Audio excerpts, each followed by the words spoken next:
Hello and welcome to Career Talk, where I explore the careers of those working in the contact centre industry. I'm Lee Hopwood, I'm the CEO of the CCMA, and today I am joined by Helen Wilson. Now, let me just get the job title right. It's Global Chief Experience Officer at Ipsos, and for those of you that don't know, she's also chair of the judges of the European Contact Centre and Customer Service Awards. So, Helen, welcome. Thank you very much, Lee. I was about to say it's very lovely to be here. As I mentioned to you beforehand, it is lovely to be here, but I'm a little bit apprehensive.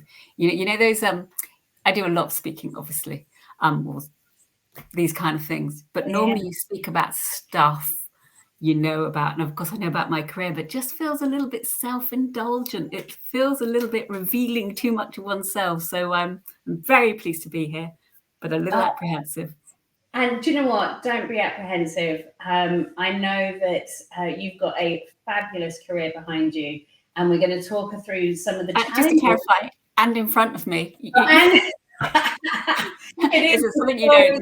Yeah, I just want to check that. It's okay. That's fine. It is the story so far. But you've had some bumps along the way, and hopefully we'll be able to talk about those a little bit too. Because all of us have had some bumps along the way. We all have bumps along the way. We all have bumps. So it'll be great to explore those. But I want to come back to this job title, Global Chief Experience Officer. What does that mean? It's a good title, isn't it? It's a cool title. So one of my colleagues always jokes that it's Chief Excitement Officer. So he thinks I am sometimes a little bit over enthusiastic about things. I don't know what he means, but what it actually means is, so I work in two parts of our Ipsos business, customer experience and channel performance. And across those, I sit in the global teams. And so fundamentally, it's about helping our teams across the world to deliver brilliant client experiences. And I guess in tangible terms, what that means is, along with colleagues in the global teams, I'm responsible for our offer. So what we actually do, how we actually work with our clients, equipping our teams to deliver on that, so to promote, to sell, to deliver, to advise on that offer. So that includes all sorts of things. And then the third pillar is around shouting very loud in the marketplace. So I look after our thought leadership and our marketing and communications programs for those parts of the business. So that's what it means in practical terms. The great thing about the role is it also means that I get to work in the kind of cross Ipsos initiatives. So I do things like I sit on our gender balance steerco.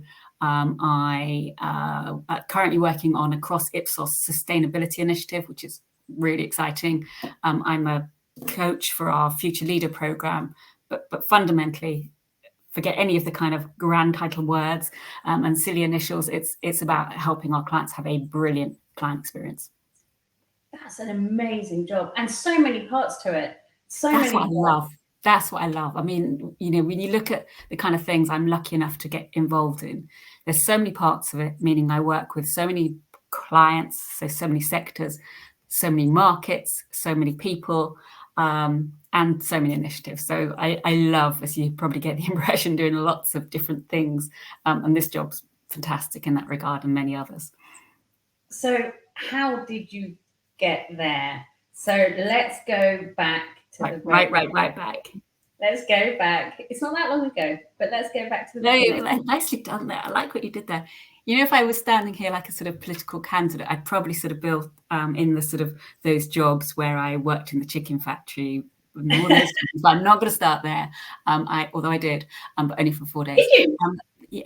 We're not going to go there. Like my dad, when I was at university, or just before I was at university, was doing the line that, I needed to get a job and I needed to get out there. I've been working since I was 11, but nonetheless, at this particular point in time, I didn't have a job. And so just to show him that I would do anything, I got a job on a chicken factory line, starting at 4 o'clock in the morning. I have to be honest, I didn't last very long, but we will answer this question by talking about my kind of career, as it were. And you were working as a teenager. I was 11. My first role was 11. So I went up the village and asked for, we called it the Top Shop, which was actually the local kind of grocery store, as it were, and asked them if I could have a job because I wanted cash. But again, we're going to See, you got me talking already. I wasn't going to talk about these. Damn you, Lee. So I professionally, my first role was for a placement as part of my degree. And so it's a time when it was pretty difficult to get a job. I wrote to lots and lots of organizations, handwriting in those days. And I got you remember those days? I got a placement with Market and Opinion Research International, which transpired, it was Mori. So it is what is Ipsos UK now. And so I did a year's placement with them. I worked on their city opinion survey. So I would go out and interview institutional investors, fund managers and the like. And that's where it started. But the interesting thing, or many interesting things, but one of the people who gave me my sort of first task when I was at Mori as a placement student was Ben Page. So you, I'm sure, will know, you will know, many of your listeners will know, Ben Page went on to become the CEO of Ipsos UK, as is now, and went on to become the global CEO of Ipsos. But it's that whole point of making connections. I mean, I don't know, it was like 19, 20, 21 maybe, but making connections with amazing people at an early age is so important. And keeping those connections going. Yeah, I mean, I left after my placement. I didn't come back for, I don't know, another 20 years or so. But I certainly recognised him. He recognised me when I kind of went back in to interview for a director level role. But it is that importance of just getting to know people and connecting with them. And when I give presentations to our kind of graduates who are coming into the business today, for me, that's kind of one of the key pieces of advice. You have no idea when you start your career, as you go through your career, who you meet and what role they will play and how much they can contribute to your learning and understanding. But I guess for me, that is a sort of big thing that came out of that. The other thing from that very early stage was about, so I had to borrow a briefcase to go off and interview these fund managers. And honestly, these poor guys who had me sitting in front of them, they were guys, saying, and so what were your views on the economy for the next 5 years? I mean, clearly, I really didn't have a clue what I was doing at that stage. But it was that importance of preparing, of being brave, and that little bit of faking it, that little bit of putting on a show. And I think that's kind of, I do tend to prepare rather a lot. I try to be brave, and I certainly try and put on a show, but that's right back from those very early days. So that was the absolute starting point. Wow, so you were a researcher. You were out. I completely. I kind of, I did the whole on the ground. What did I do? I did a research placement, research assistant, junior research exec, research exec. How did it used to go? Senior research exec, research manager, associate director, director. So there's this kind of, I did all those sort of stages all the way up through to get to various places and where I am now. So yes, I do researcher. As you went through those climbing the ladder, were those opportunities presented to you and you sat back and they just landed in your lap, or did you go out looking for them? Honestly, it varied. So I've been very lucky in my career, of course, and like all of us, if we do the kind of jobs we do, then sometimes they kind of seek you out, and those are the jobs that, well, people seek you out for certain roles, but in some cases it's being brave and putting yourself forward and thinking, do you know what? Okay, if I look down through that list of requirements, maybe I can't do all of those, but I think I do a damn good job of the rest of them, and putting yourself forward. So certainly some of them have been about putting myself forward. And that's interesting that you talk about looking at a job description and yes, can I do it all? And for years, I've had so many conversations with people, men and women, around men put themselves forward for any job, whether they can do it or not. And women tend to put themselves forward for a job where they can do most of it, if not all of it. And that maybe that's where some of the imbalance has come from. But it's really interesting that actually sometimes it's you've got to have that confidence and that self-awareness to go, you know what, I can do this. And I recognise that I might maybe not be able to do it all, but I can do this. And therefore I'm going to give it a good shot. No, completely and utterly. And for me, when I think about some of the things I'm doing on our gender balance initiative, it's absolutely about that. And when I think about the things that I'm most passionate about, of course, account management, looking after clients, providing great relationships and so on, but it's about unlocking the potential of people. That's where I get the sort of the real buzz from my role. So you made it to associate director. Yeah, and I'm just trying to think. I must have made it to associate director at that point in my career. So what did I do next? So I graduated, and then the first role outside of university was a role for IMS Health, which is now IQVIA. So they are a provider of research and analytics in healthcare. So I had, again, various roles there, but fundamentally it was all about international pharmaceutical research. So I headed up at the end their international quant research group, so specifically in the pharma sector, which was amazing in the sense that I guess it gave me my absolute love of global research. So I was very, very lucky that even from a young age, it was back in the day where you would hop on a plane to go brief field workers. So I remember going to brief an agency in Sydney as part of my role, and presenting in Hong Kong, and as a very young researcher. So I was very lucky.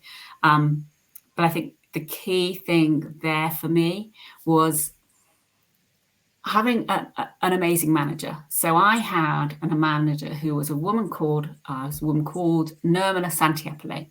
So she is actually, I think you probably know Nirmala. So she is head of global customer service, operations, various other things at Oxford Nanopore Technologies. An amazing, amazing person. But why she was so amazing, and still to this day, if I'm in a crisis situation, I will do the kind of WWND. What would Nirmala do? But she had your back. She sort of knew your strengths. She knew your weaknesses. She would help you get stronger. She would push you to do amazing things. She would give you incredible opportunities, but she wouldn't play it weak. She would absolutely push you. And in those kind of really crisis from a professional point of view, where when you have those projects that go horribly wrong, or they're horrible deadlines. She was one of these people. She would sit there and say, right, has anybody died? And nope. Right, in that case, we can solve it.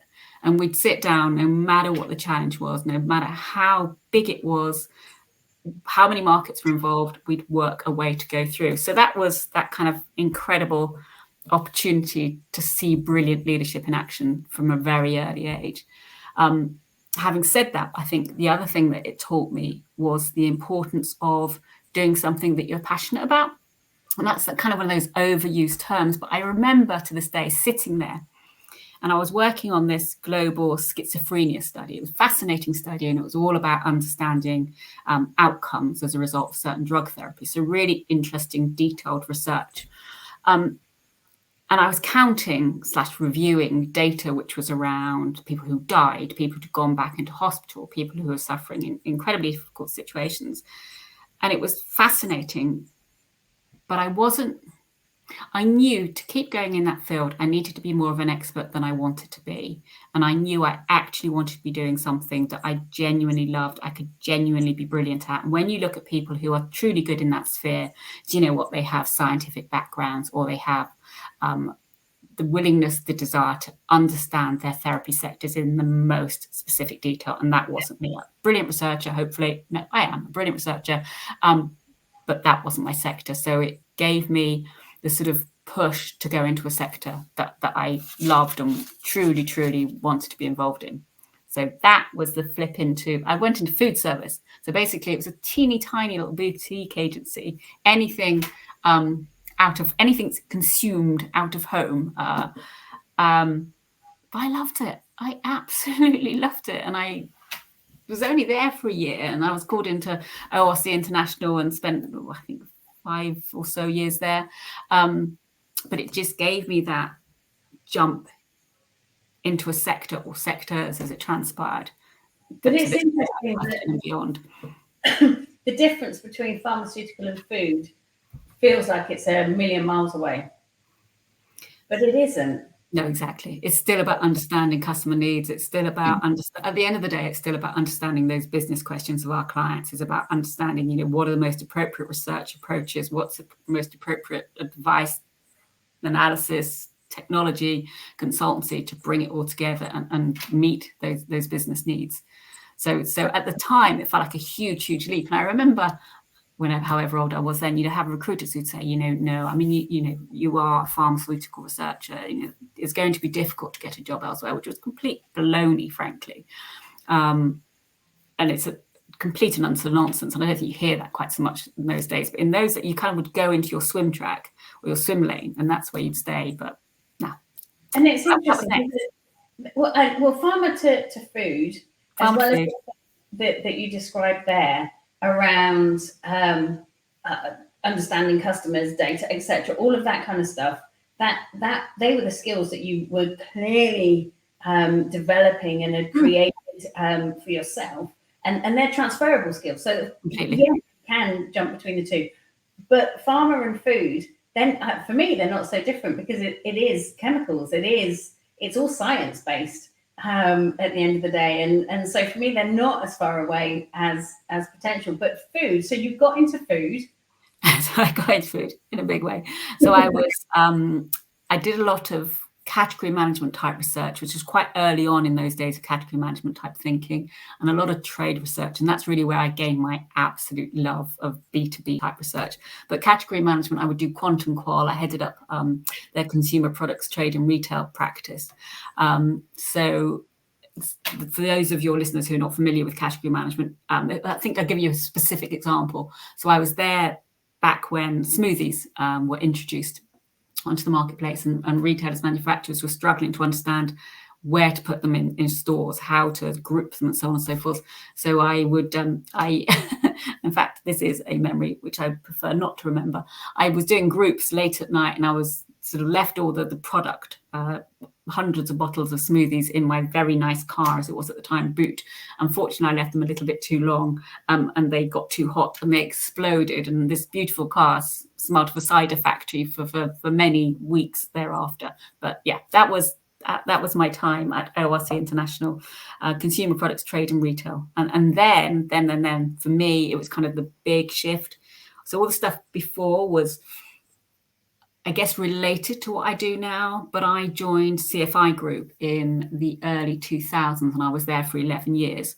And CFI Group are the organisation who had the people who were responsible for the Sears profit chain type work. So back in the early 90s, late 80s, doing the kind of research which was the first to really connect employees, customers, and share price, financial performance. And so I worked with the people who did that. And at the time, CFI Group were frankly delivering some of the best customer experience type research that was out there. Of course, Ipsos now is the organization that does that. But it was an incredible training ground in my craft. And it also gave me the opportunity to work with some of the best clients. And so even now, I look back to clients like, I mean, there's many, but the ones that particularly spring to mind, Alec Owens, who is now very senior at Unilever, to Georgie White, who now heads up this side of things in Holland and Barrett, to Maggie Chandler, who's now at Skanska. But these are sort of various clients who, I guess, it was that realization that you work in partnership with your clients. Again, back to this addressing the business questions, but you do your best work if you bring the best people to the table, who all do the things that they're particularly good at. So they were cool days at CFI. I had a lot of fun there doing some brilliant research with brilliant people. And what I sense from what you're talking through and what you've done since then is you've spent so much time with clients, understanding data, understanding markets, understanding trends, that kind of, I guess, culminates in what you've been doing, I guess, with Ipsos over the years. Yeah, exactly that. And now, in my role and even at CFI Group, I work across all sectors, all markets, B2B, B2C, different types of customers. But fundamentally, as you say, it's about understanding those customer needs. It's about understanding those business questions. And typically, now we're talking about whether it's with my channel performance hat on or whether it's my customer experience hat on, it's about driving improved business performance. So within the customer experience field, helping clients to deliver that return on customer experience investment, that ROCSI, helping clients drive up retention, share of spend, advocacy, operational efficiency. That's where it gets really cool, where you're doing brilliant research. And okay, nowadays I'm not physically doing much research myself, working with teams who do all of that, but that's where it gets really cool. And I think you're right. That is understanding what makes people tick, what makes operations tick. I love that. So I want to ask you a question. Out of all of that research that you've been involved in, whether you've done it or whether you've been involved in it, what has been the most fascinating finding? Do you know what? It's probably the stuff we're doing now. So I talked about when I was at CFI Group that in the early 90s, there was the sort of Sears profit chain type stuff. And that was done as a brilliant, almost academic type exercise.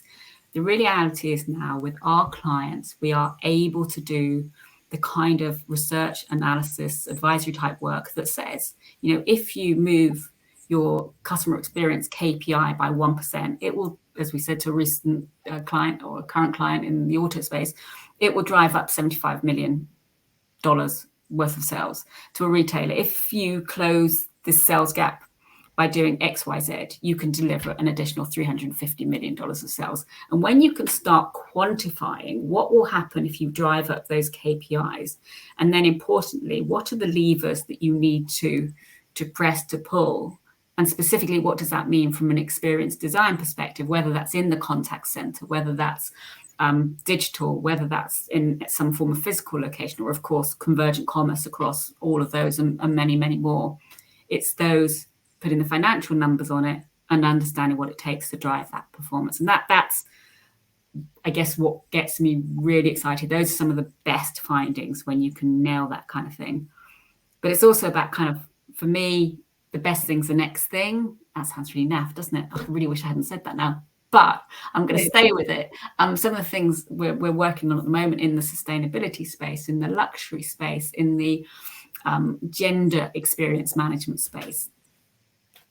Yeah, you see that chief excitement officer. Maybe Tony was right. Maybe that's. Oh no. but finding those, you talk about the quant stuff, and I know as chair of the judges on the X's, you'll be, that's one of the things that you're looking for is what's the quantifiable impact of an activity. What difference has it made? And over the years, I've heard so many technology companies say that they can make that fundamental difference. So whether it's a process change, whether it's a tech change, they can make a relatively small change potentially that can have such a significant impact on the bottom line. And it is possible, and it's great to hear that actually it's research is where you can really get to the bottom of it and really understand what's possible. Absolutely. So I've got another question for you. Cool. What has been, so we haven't really talked much about what you've done at Ipsos, but what has been your greatest achievement in your career? Do you know what? I'm going to answer that question in a different way. I'm not going to talk about my career. I'm going to talk about, that just feels a bit, I'm going to talk about my girls. I have to get my girls into this. So I've got 4 daughters. I've got Hattie, Mitzi, Cecily, and Persephone, and they are 14. You've got 4 daughters.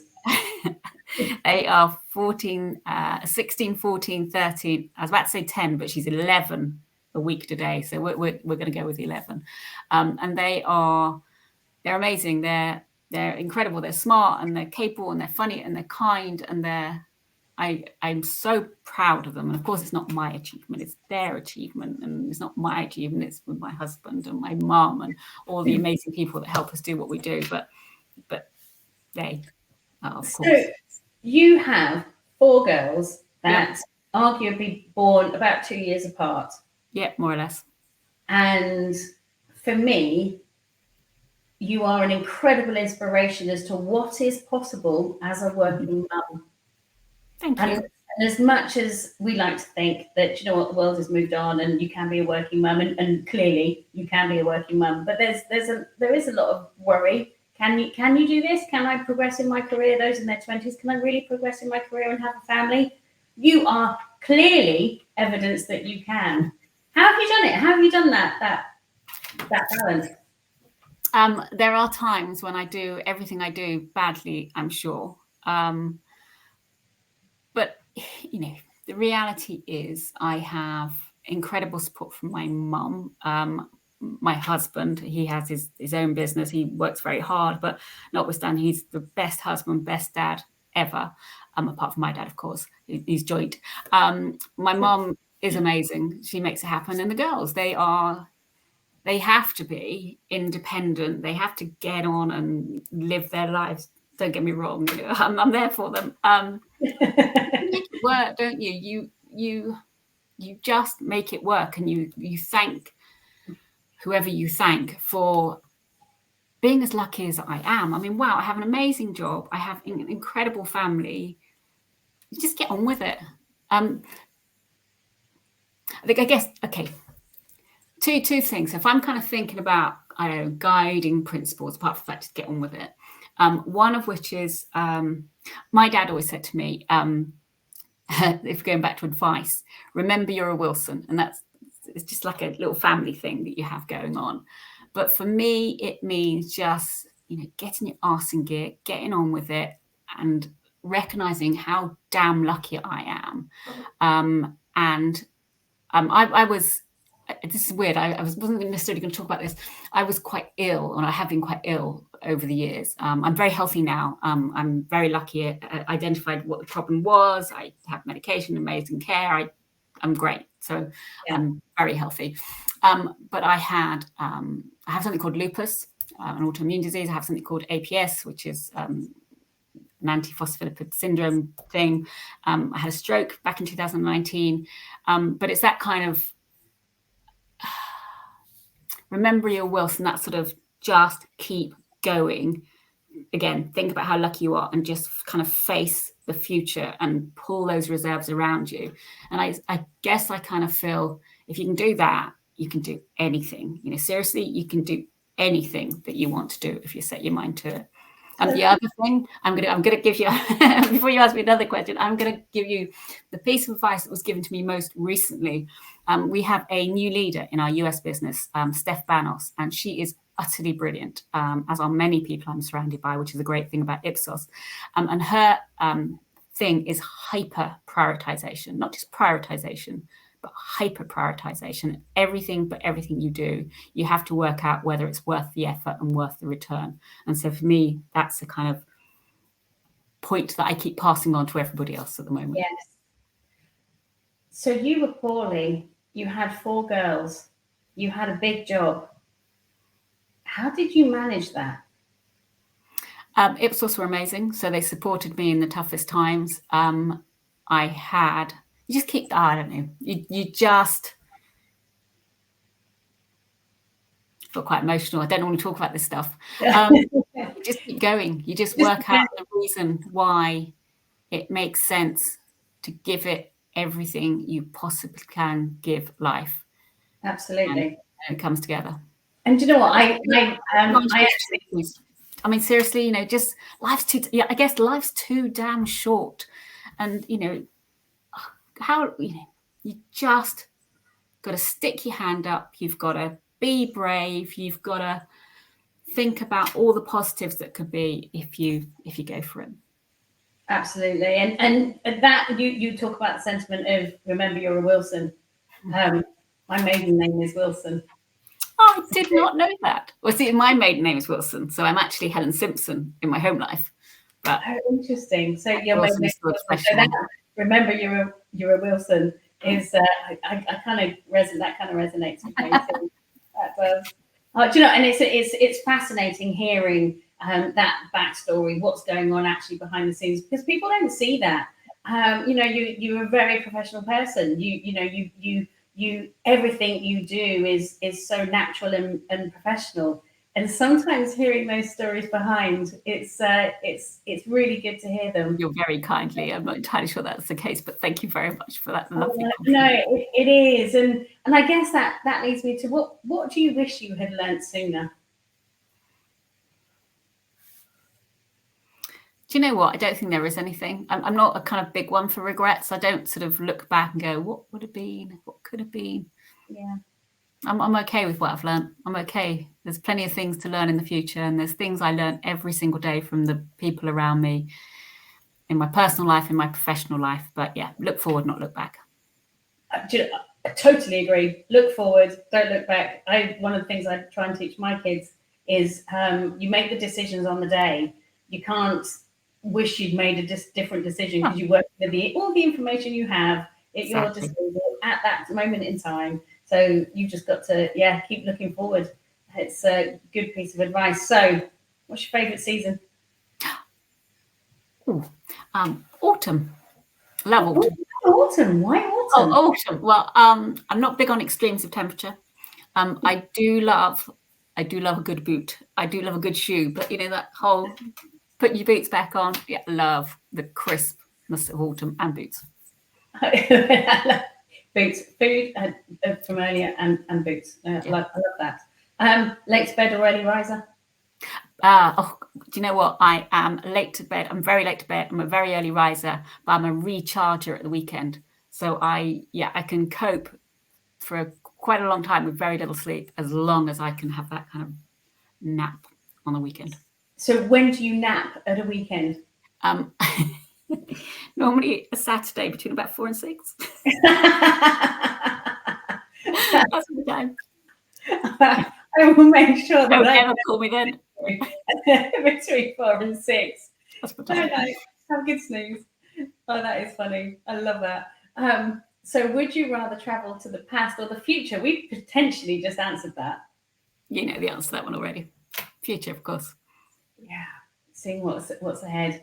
Do you know what? I like to think about the past. I was really, really rubbish at history at school, but I love the idea now of understanding the past so that I can better predict the future. I like to try and guess. That's a very good point. And I sort of talked about looking forward rather than looking back. But of course, it is about you can do a better job of performing in the future if you understand the past. Do you know what? You've just made me think. I'm going to put, I hope you don't mind me doing this, I'm going to put a plug in for my daughter's podcast. There is a link, I promise you. So Hattie, the 16-year-old, has a podcast which she produces, which she hosts, called Hattie Talks. And she has done over 50 episodes, and she's just restarted it again after her GCSEs. So her first one was launched her first new one was launched last Sunday morning. So I am going to put a plug in, might as well.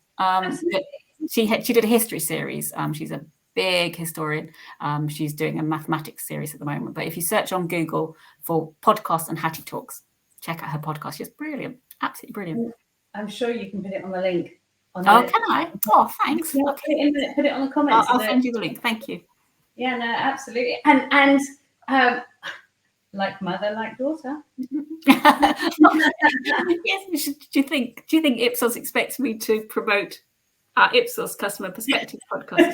That's really cool. And Hattie's is great, but Customer Perspective, Ipsos Customer Experience and Channel Performance podcast, and that one's there's a couple of episodes I've just recorded one was with TD Bank, big North America bank, and one was with Distel, who are a South African drinks producer. They're brilliant. They're about to come out. So yeah, check out. Can I include 2 links?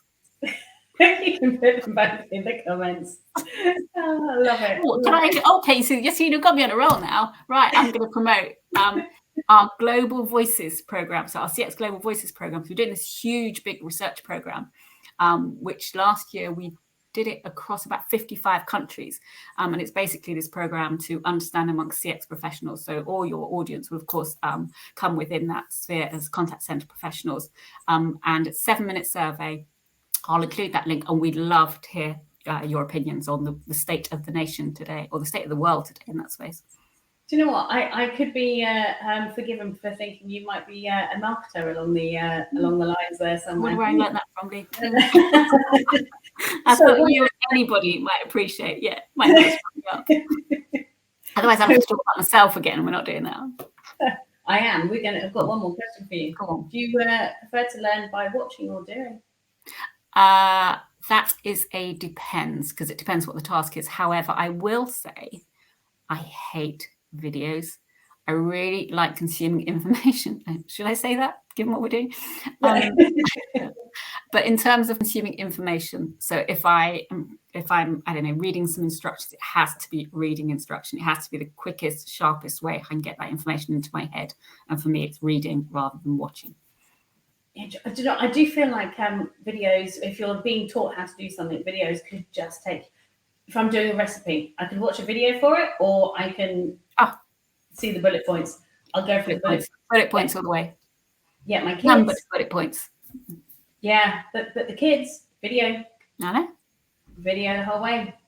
It shows how things are changing. Helen, this has been such a pleasure. Thank you so much for joining me today. We've learned so much more about you, your career, and a little bit about you too. Thank you so much. And hey, good luck with the judging with the exes that are coming.